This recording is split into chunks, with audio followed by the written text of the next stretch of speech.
So, hello everyone, this is me Diksha Sahu. I have completed my graduation from Government College of Nursing Raipur in June 2024, and currently I am selected as nursing officer in AIMS Bhubaneswar with All India rank 608. So here I came for a small conversation with you all. Let me clear you all one thing, that I am not providing final exams. So let me clear you one thing. No coaching institution can provide you spoon feeding, either it online or offline. For example, if you wanted to make a house, then you must need cement, concrete, rod, etc. Okay, exactly like this.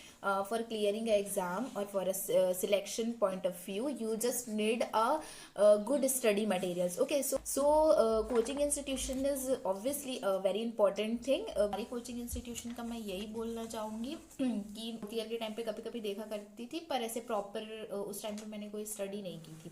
जो भी अच्छे से study की है वो मैंने coaching join करने के बाद ही किया है। और जो कोचिंग है उससे मेरे कॉन्सेप्ट बहुत ज़्यादा क्लियर हुए हैं। जो मेरा बेसिक था वो एक्चुअल में कोचिंग में आके, और जैसे हम सबको पता है कि सिलेक्शन के लिए हमको एक बहुत वास्ट सिलेबस कवर करना पड़ता है, और किसी के लिए भी सिर्फ ये 4 महीने में पॉसिबल नहीं है। तो इससे मतलब कोचिंग से मेरे को ये नॉलेज हुआ कि हाँ, हमको किस पे ज़्यादा फोकस करना है। देखो, फोकस सब पे करना है, ऐसा नहीं कि एक प्रॉपर टॉपिक एक प्रॉपर सब्जेक्ट पे ही सब पे करना है, क्योंकि एग्ज़ाम है तो कहीं से भी कुछ भी पूछ सकता है। पर कोचिंग में ऐसा था, जैसे हम कोई भी सिस्टम पढ़ रहे हैं तो ऐसा नहीं कि वो सिर्फ उसी सिस्टम के को ही कवर करेंगे, वो उस सिस्टम को तो कवर करेंगे, उसके साथ बहुत सारी एक्स्ट्रा चीज़ें भी कवर हो जाती है। बहुत सारे क्वेश्चंस जो फ्रिक्वेंटली प्रीवियस एग्जाम में पूछे गए हैं वो सब भी कवर हो जाता है। तो इससे हमको एक सिस्टम तो हम पढ़ ही रहे हैं, उसके साथ साथ हमारे बहुत सारे क्वेश्चन और भी क्लियर हो जाते हैं, और भी टॉपिक्स उससे रिलेटेड। ठीक है, तो ये कोचिंग में मुझे ये एक चीज़ अच्छी लगी।